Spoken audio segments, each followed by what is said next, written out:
العالمین والصلاة والسلام علی سید الانبیاء والمرسلین اما بعد فاعوذ باللہ من الشیطان الرجیم بسم اللہ الرحمن الرحیم۔ الحمدللہ الہادی پروگرام میں نبی کریم صلی اللہ علیہ وسلم کی ذات اقدس سمجھ لیجیے ابھی ہمارا موضوع ہے، اور اللہ تبارک و تعالیٰ نے آپ کی ذات و صفات سے متعلقہ جو آیات کریمہ نازل فرمائیں، ہم ان میں سے اس بے شمار ذخیرے میں سے کچھ قیمتی آیات آپ کی خدمت میں بماعِ ترجمہ و تفسیر پیش کرنے کی سعادت حاصل کر رہے ہیں، اور یقیناً ہماری زبان سے نکلنے والے یہ الفاظ ہمارے لیے انشاءاللہ عز و جل ذخیرہ آخرت ہیں، اور آپ کا سننا اور ان باتوں کو ذہن میں محفوظ رکھنا اور ان باتوں کی روشنی میں اپنے قلب میں نبی کریم صلی اللہ علیہ وسلم کی محبت بڑھانا بھی انشاءاللہ بے فائدہ نہیں ہے، بلکہ آپ کی درجات کی بلندی کا سامان ہوگا، گناہوں کا کفارہ ہوگا، نیکیوں میں اضافے کا یہ چیز سبب بنے گی، اللہ تبارک و تعالیٰ کے قرب کے منازل طے کرنے میں آسانی ہوگی، اور دیگر بے شمار معلومات حاصل ہوں گی، اور انشاءاللہ آپ کے گھروں پر اللہ تبارک و تعالیٰ کی خاص رحمتوں کا نزول بھی ہوگا۔ تو ہم مختلف ان آیات کو لے رہے ہیں کہ جس میں نبی کریم صلی اللہ علیہ وسلم کی فضیلت و کمال کی طرف اللہ تعالیٰ نے اشارہ فرمایا، یا پھر آپ کے آداب ہیں، آپ کی بارگاہ کے آداب ہیں۔ اسی طریقے سے اگر کسی نے نبی کریم صلی اللہ علیہ وسلم کی شان میں گستاخی کی ہے، کوئی آپ کے دشمن ہیں، آپ کے لیے باعث تکلیف بنے ہیں، تو ان کی کس انداز سے اللہ تبارک و تعالیٰ نے مذمت فرمائی ہے وہ بھی ہمارے زیر بحث ہے، تاکہ ہم ان تمام باتوں کو سننے کے بعد نبی کریم صلی اللہ علیہ وسلم کی ذات والا صفات کی مزید معرفت حاصل کریں اور ہمارے دل میں عظمت پیدا ہو، اور اگر خدا نخواستہ دل کے کسی گوشے میں ابھی تک نبی کریم صلی اللہ علیہ وسلم کی عظمت اور محبت سرایت نہیں کر گئی تھی تو سرایت کر جائے۔ ابھی جو آیت آپ کی خدمت میں عرض کر رہا ہوں وہ سورۃ الاحزاب کی آیت نمبر 56 ہے، اور بڑی معروف آیت ہے، اس کو آیت درود بھی کہتے ہیں۔ اس میں اللہ تبارک و تعالیٰ نے ارشاد فرمایا کہ ان اللہ و ملائکتہ یصلون علی النبی، بے شک اللہ تبارک و تعالیٰ اور اس کے فرشتے ان نبی کریم صلی اللہ علیہ وسلم پر درود بھیجتے ہیں۔ یا ایھا الذین آمنوا صلوا علیہ وسلموا تسلیما، اے ایمان والو تم بھی ان نبی کریم صلی اللہ علیہ وسلم پر درود اور خوب سلام بھیجو۔ تو آپ دیکھیے کہ اس میں یہ آیت درود کہلاتی ہے کیونکہ اس میں تذکرہ درود ہے۔ اس میں اللہ تبارک و تعالی نے درود کی نسبت تین کی طرف کی ہے، ایک اپنی ذات کی طرف، دوسرا فرشتوں کی طرف، اور تیسرا ہم انسانوں کی طرف۔ تو یہ اچھی طرح یاد رکھیں کہ ان تینوں نسبتوں کے اعتبار سے لفظ درود کی تعریف میں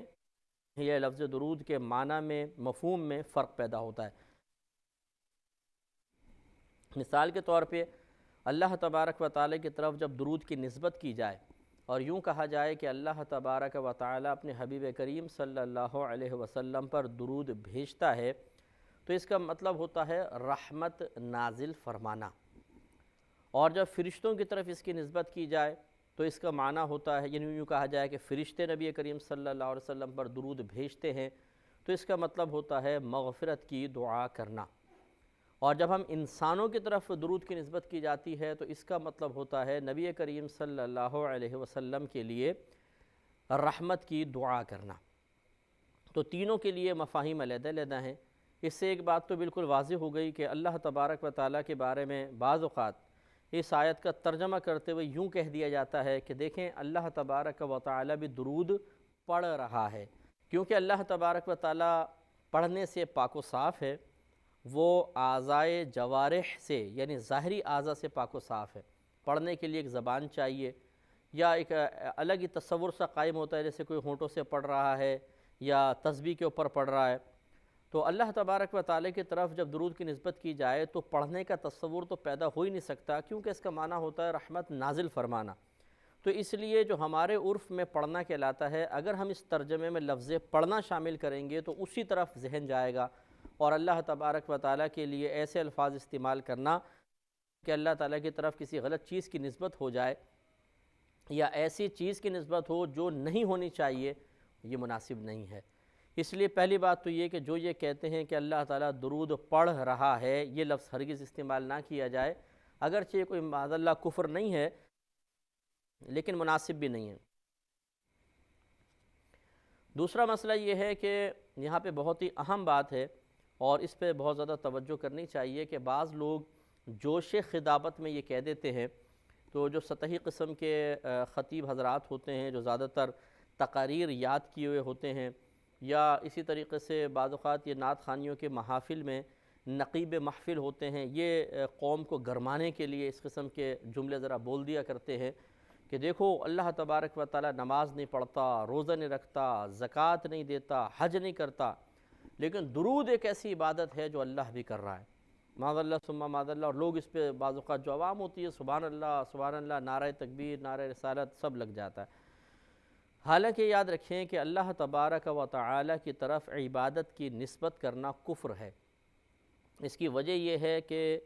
عبادت کرنے والا عابد کہلاتا ہے، اور ہر عابد کا کوئی نہ کوئی معبود ضرور ہوتا ہے۔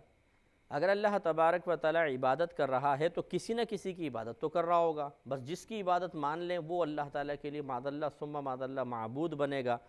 آپ خود سوچئے کہ اللہ تعالیٰ کے لیے کون معبود ہو سکتا ہے؟ اس لیے اللہ تعالیٰ کے لیے لفظ عابد استعمال کرنا یہ بھی کفر، اور عبادت کا لفظ اللہ کی طرف منسوب کرنا یہ بھی کفر۔ اور عبادت کے معنی پر یہ آپ غور کر لیں کہ عبادت ایک ایسے فعل کو کہتے ہیں کہ جو اللہ تعالیٰ کے حکم کے جواب میں بندہ اختیار کرے، یا پھر اظہار عاجزی کے لیے، بندگی کے اظہار کے لیے، اس بات کو ظاہر کرنے کے لیے کہ کوئی ایک ذات ہے جو ہم سے بلند و بالا ہے اور ہم اس کی اطاعت کر رہے ہیں، فرما برداری کر رہے ہیں، اپنی عاجزی اور اس ذات کی عظمت اور بلندی کی طرف اشارہ کرنے کے لیے جو افعال استعمال کیے جاتے ہیں یا افعال اختیار کیے جاتے ہیں ان کو عبادت کہا جاتا ہے۔ اب معاذ اللہ ثم معاذ اللہ اللہ تعالیٰ کے لیے اگر یہ لفظ استعمال کر لیا جائے کہ اللہ تعالیٰ عبادت کر رہا ہے تو یہ تمام مفہومات اللہ کے لیے ثابت ہوں گے، معاذ اللہ ثم معاذ اللہ، یوں کہ مثلا اللہ تعالیٰ کسی کی بندگی اور غلامی اختیار کر رہا ہے، کسی کے سامنے اظہار عاجزی کر رہا ہے، کوئی ایک ایسی ذات ہے جو اللہ تبارک و تعالیٰ سے بھی بلند و بالا ہے اور اس کے سامنے اللہ تعالیٰ اظہار عاجزی فرما رہا ہے، یہ تمام مفاہیم اللہ تعالیٰ کی ذات کے لیے محال ہیں اور ان کو منسوب کرنا کفر ہے۔ لہٰذا ایسے بھائی اور ایسی بہنیں کہ جنہوں نے اس طرح اللہ تبارک و تعالیٰ کی طرف لفظ عبادت کو منسوب کیا یا پھر کسی نے منسوب کیا اور ہم نے اس پہ نعرے وغیرہ لگا دیے اور خوشی کا اظہار کیا، تو وہ فوراً اللہ تعالیٰ کی بارگاہ میں توبہ کریں اور آئندہ اس قسم کی نسبتوں کو جب تک آپ پہلے کسی سے جان نہ لیں، اس کا مسئلہ معلوم نہ کر لیں، منسوب کرنا بہت ہی خطرناک ہے۔ تو معلوم یہ ہوا کہ اللہ تبارک و تعالیٰ درود پڑھ نہیں رہا، معاذ اللہ درود کی عبادت اختیار نہیں کی ہوئی، یہ عبادت اللہ کے لیے نہیں ہے، تو یوں کہا جائے گا کہ اللہ تعالیٰ اپنے حبیب پر درود نازل فرماتا ہے، یوں کہہ سکتے ہیں آپ، یا درود بھیجتا ہے، کیونکہ درود کا معنی ہے رحمت نازل فرمانا، تو پھر یہ دونوں مفہوم صحیح ہو سکتے ہیں۔ تو بھیجنے کا آپ لفظ کہہ سکتے ہیں کہ اللہ تعالیٰ اپنے حبیب کریم صلی اللہ علیہ وسلم پر درود بھیجتا ہے۔ ایک بات تو یہ ہو گئی۔ دوسری بات یہ ہے کہ کیونکہ آیت درود آ گئی ہے تو میں نے اس لیے تھوڑی سی وضاحت بھی عرض کر رہا ہوں کہ چلیں نبی کریم صلی اللہ علیہ وسلم کی شان تو ادھر ہوئی بیان، ذرا یہ بھی تھوڑا سا دیکھ لیں کہ اب ایک یہاں کویسچن بیدار ہوتا ہے کہ اگر درود کی نسبت فرشتوں کی طرف کی جائے تو معنی یہ بنتا ہے کہ فرشتے نبی کریم صلی اللہ علیہ وسلم کے لیے طلب مغفرت کر رہے ہیں، اور انسانوں کی طرف نسبت کی جائے تو اس کا مطلب ہوتا ہے رحمت کی دعا کرنا، یعنی ہم یوں کہہ رہے ہیں کہ اللہ تعالیٰ اپنے حبیب کریم صلی اللہ علیہ وسلم پر رحمت نازل فرما۔ سوال یہ پیدا ہوتا ہے کہ نبی کریم صلی اللہ علیہ وسلم کی ذات پاک تو وہ ذات ہے کہ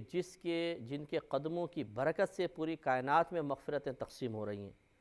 تو پھر ان کے لیے دعا کرنا کہ اللہ تعالیٰ ان کی بخشش و مغفرت فرما دے، یہ کیسے صحیح ہو سکتا ہے؟ اور اسی طریقے سے اگر ہم نبی کریم صلی اللہ علیہ وسلم کے لیے کہیں کہ اللہ تعالیٰ ان پر رحمت نازل فرما، یہ بھی بڑا عجیب سا ہے۔ کیوں؟ اس لیے کہ نبی کریم صلی اللہ علیہ وسلم تو سراپا رحمت ہیں، اللہ تبارک و تعالیٰ نے آپ کو رحمت للعالمین بنا کر بھیجا ہے، تو جو سراپا رحمت ہو اس کے لیے دعا کرنا کہ اللہ تعالیٰ رحمت نازل فرما، تو یہ تحصیل حاصل لازم آئے گا۔ تحصیل حاصل کا مطلب جو پہلے سے حاصل شدہ چیز ہو اس کو حاصل کرنے کی کوشش کرنا۔ جیسے کوئی انسان ہے اور کہے کہ جی میں انسان بننے کی کوشش کر رہا ہوں، با محاورہ نہیں، واقعی انسان بننے کی کوشش کر رہا ہوں، تو یہ مناسب نہیں ہے کہ انسانیت تو آپ کو پہلے ہی حاصل ہے۔ تو اب اس کا جواب یہ ہے کہ سائل اصل میں، سائل کے ذہن میں یہ تصور ہے کہ جب ہم کسی کے لیے کوئی دعا کرتے ہیں تو وہ دعا اس کے حق میں اسی وقت صحیح تصور کی جائے گی کہ جس چیز کے بارے میں ہم دعا کر رہے ہیں وہ شخص اس سے محروم ہو، تب اس کے لیے دعا صحیح ہے۔ جیسے نبی کریم صلی اللہ علیہ وسلم اگر مغفرت شدہ نہ ہوتے تو آپ کے لیے مغفرت کی دعا کرنا صحیح تھا، آپ اگر سراپر رحمت نہ ہوتے، آپ کے پاس رحمتوں کی کمی ہوتی، تو پھر آپ کے لیے رحمت کی دعا کرنا صحیح تھا۔ چنانچہ چونکہ آپ کے پاس رحمت کی کمی نہیں ہے، آپ پہلے سے ہی مغفرت شدہ ہیں، تو اب آپ کے لیے دعائیں بیکار ہیں۔ تو یہ شاید سائل کے ذہن میں تصور ہے، اور یہی غلط تصور ہے۔ یاد رکھیں کہ جب ہم کسی کے لیے دعا کرتے ہیں اس میں بعض اوقات تو بنیادی مقصد یہی ہوتا ہے کہ ہم سامنے والے کو کسی چیز سے خالی پاتے ہیں، ایک نعمت سے محروم پاتے ہیں، تو ہم چاہتے ہیں کہ یہ نعمت اسے مل جائے، اس لیے ہم دعا کرتے ہیں۔ مثلا کسی کے ہاں اولاد نہیں ہے تو ہم اللہ تعالیٰ کی بارگاہ میں عرض کرتے ہیں یا رب کریم اس کو اولاد عطا فرما۔ یہ وہ صورت ہے کہ ایک چیز حاصل نہیں ہے، ہم حاصل کروانے کے لیے دعا کر رہے ہیں۔ اور بعض اوقات ایسا ہوتا ہے کہ ہمیں یقین ہوتا ہے کہ سامنے والے کے پاس وہ نعمت موجود ہے، لیکن ہم پھر بھی اس کے لیے دعا کر رہے ہوتے ہیں۔ اس کی وجہ یہ ہوتا ہے، اس لیے کرتے ہیں کہ ہم جو اس کے پاس نعمت ہے اس میں زیادتی چاہتے ہیں۔ مثال کے طور پہ ایک مالدار شخص ہے اور میں اس کو دعا دوں کہ اللہ تعالیٰ آپ کے مال میں برکت عطا فرمائے، آپ کو مال عطا فرمائے، تو مال تو پہلے حاصل ہے، مراد کیا ہوگا کہ آپ کو مال میں زیادتی عطا فرمائے۔ اور تیسرا ایک مقصد یہ ہوتا ہے کہ بعض اوقات ہمیں معلوم ہے کہ سامنے والے کے پاس چیز ہے اور اتنی کثرت کے ساتھ ہے کہ اس میں کیا ہم اضافے کی دعا کر سکتے ہیں، تو اس میں اکثر ایسا ہوتا ہے کہ ہم اصل میں خود کچھ پانا چاہتے ہیں، اور ہم اس لیے اس کے لیے دعا کرتے ہیں تاکہ اس دعا سے خوش ہو کر، کہ ہمارے کسی عمل سے خوش ہو کر ہم پر انعامات کے دروازے کھول دے۔ جیسے ایک بادشاہ کے دربار میں کوئی فقیر جا کر کہے کہ اے بادشاہ اللہ تعالیٰ تجھے عزت عطا فرمائے، تجھے بلندی عطا فرمائے۔ اب بادشاہ تو اپنے پورے ملک میں عزت والا ہے اور بلندی والا ہے، مزید کیا اس کو بلندی درکار ہوگی؟ لیکن فقیر کا مقصود یہی ہوتا ہے کہ اس دعا سے بادشاہ خوش ہو اور مجھے انعامات دے۔ اور یہ ہوتا ہے کہ جب ہمیں بھی کوئی فقیر دعا دیتا ہے، ہمارا دل خوش ہوتا ہے، تو ہم اسے کچھ نہ کچھ 150 روپے دے دیا کرتے ہیں۔ تو بس یہی، اب یہاں پر یہی معاملہ ہے۔ پہلی دو صورتیں نہیں ہیں بلکہ تیسری صورت ہے، کیونکہ نبی کریم صلی اللہ علیہ وسلم کو مغفرت بھی حاصل ہے، رحمت بھی حاصل ہے، اور اتنی کثرت کے ساتھ حاصل ہے کہ صحیح بات ہے کہ اس کی کوئی انتہا تک آپ اور میں پہنچ ہی نہیں سکتے ہیں۔ تو یہاں صرف تیسرا مسئلہ ہے کہ اللہ تعالیٰ نے فرشتوں کو نبی کریم صلی اللہ علیہ وسلم کے لیے مغفرت کی دعا کا حکم دیا، اس لیے نہیں کہ سرکار محتاج ہیں، آپ کے پاس مغفرت نہیں، اس لیے نہیں کہ آپ کے پاس مغفرت کی کمی ہے، بلکہ اس لیے تاکہ اس دعا کی برکت سے اللہ تعالیٰ فرشتوں کو مزید عطا فرمائے۔ تو فرشتوں کے لیے درجات کی بلندی کا سامان ہوتا ہے، جتنی وہ دعا کرتے ہیں ان کے درجے بلند ہوتے ہیں۔ اور اسی طرح ہمیں رحمت کی دعا کرنے کا حکم دیا، اس لیے نہیں کہ نبی کریم صلی اللہ علیہ وسلم اللہ کی رحمت سے خالی ہیں، اس لیے بھی نہیں کہ کچھ کمی ہے، وہاں تو رحمت کی کمی ہے ہی نہیں، بلکہ صرف اس لیے تاکہ ہمیں جب ہم یہ دعا کریں تو اللہ تعالیٰ اس دعا کی برکت سے ہمیں مزید عطا فرمائے۔ تو خلاصہ کلام یہ ہے کہ اصل میں یہ فرشتوں اور ہمیں اللہ تعالیٰ کی بارگاہ سے انعام حاصل کرنے کا ایک وسیلہ و ذریعہ دے دیا گیا ہے کہ تم میرے حبیب کے لیے دعا کرو تو میں تمہیں عطا فرماؤں گا۔ یہی وجہ ہے کہ نبی کریم صلی اللہ علیہ وسلم نے درود پاک کے بے شمار فضائل بیان فرمائے۔ کچھ احادیث کا خلاصہ یہ ہے، ان کو ملا کے میں عرض کر رہا ہوں کہ سرکار مدینہ صلی اللہ علیہ وسلم نے ارشاد فرمایا کہ جس نے مجھ پر ایک بار درود پاک پڑھا تو اللہ تبارک و تعالیٰ اس کے نامہ اعمال میں 10 نیکیاں لکھتا ہے، اس کے 10 گناہ معاف ہوتے ہیں، اس کے 10 درجات بلند ہوتے ہیں، اس پر 10 رحمتوں کا نزول ہوتا ہے، اور اللہ تبارک و تعالیٰ اسے 10 غلام آزاد کرنے کا ثواب عطا فرماتا ہے۔ یہ تو ایک درود کی فضیلت ہے، آپ اندازہ کریں اگر کوئی شخص کثرت سے پڑھے گا تو۔ اور ایک روایت میں آیا سید دو عالم صلی اللہ علیہ وسلم ارشاد فرماتے ہیں کہ جس نے مجھ پر روزانہ 1000 مرتبہ درود پاک پڑھا تو وہ اس وقت تک دنیا سے رخصت نہ ہوگا جب تک جنت میں اپنا ٹھکانہ نہ دیکھ لے۔ یعنی اللہ تعالیٰ اس کو خواب میں یا کسی بھی طریقے سے جو اللہ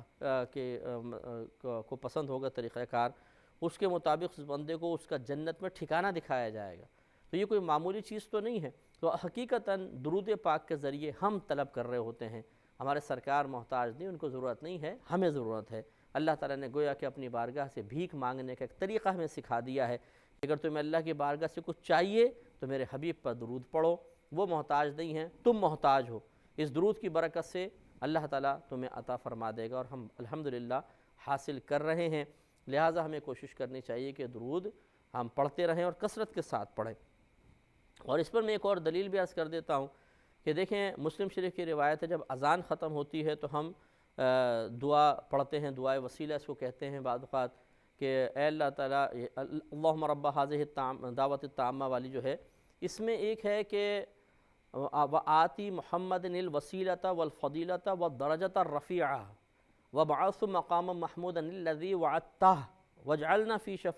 وجعلنا شفاعتہ یوم القیامہ ویوم یقوم الحساب۔ تو یہ اللہ تبارک و تعالیٰ نے اپنے حبیب کریم صلی اللہ علیہ وسلم سے ایک وعدہ فرمایا ہے۔ ہم کہتے ہیں وعدتہ، اے اللہ تعالیٰ حبیب کریم صلی اللہ علیہ وسلم کو وہ مقام عطا فرما دے، وہ درجہ رفیعہ عطا فرما، بلند مرتبہ، بلند درجہ عطا فرما، جس کا تو نے ان سے وعدہ فرمایا ہے۔ اس کا مطلب جب اللہ تعالیٰ نے پہلے وعدہ فرما لیا وہ تو ملے گا، تو پھر ہمیں دعا کرنے کا حکم کیوں دیا ہے؟ جب ایک چیز پہلے ہی سرکار کو اللہ نے عطا فرما دی، ہمیں کیوں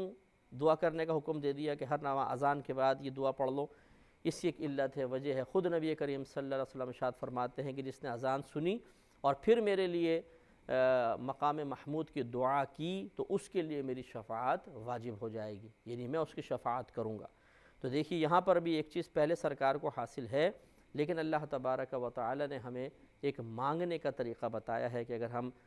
سرکار کے لیے وہی چیز جو ان کو پہلے سے اللہ نے وعدہ کر لیا ضرور ملے گی، لیکن ہم اس کے لیے دعا کر دیں تو اللہ تعالی ہمارے لیے سرکار کی شفاعت کو مباح فرمائے گا، جائز فرمائے گا، مستحب فرمائے گا، ہماری طرف اسے متوجہ کر دے گا، اور انشاءاللہ ہم اللہ کی بارگاہ سے مزید انعامات حاصل کرنے میں کامیاب ہو جائیں گے۔ امید ہے کہ آپ بات سمجھ گئے ہوں گے۔ تو اس میں بہت بڑا اعزاز ہے نبی کریم صلی اللہ علیہ وسلم کے لیے کہ اللہ تبارک و تعالیٰ نے ایک چیز کی نسبت اپنی طرف فرمائی، پھر فرشتوں کی طرف فرمائی، اور پھر ہمیں بھی کہا کہ تم درود پڑھو۔ اگرچہ مفاہیم جدا گانا ہے، لیکن نفس درود کی نسبت تو اللہ کی نے اپنی طرف بھی کی، فرشتوں کی طرف کی، اور ہمیں اس کا حکم دے دیا۔ اور یہ اصل میں بزرگان دین نے لکھا ہی یہ ہے، مفسرین نے لکھا ہی یہ ہے کہ یہ آیت کریمہ نبی کریم صلی اللہ علیہ وسلم کی شان میں اضافے کے لیے، آپ کے شان کے اظہار کے لیے بیان کی گئی ہے۔ اللہ تبارک و تعالی مجھے اور آپ کو نبی کریم صلی اللہ علیہ وسلم کی شان و عظمت کو پہچاننے، سمجھنے کی توفیق عطا فرمائے، آمین۔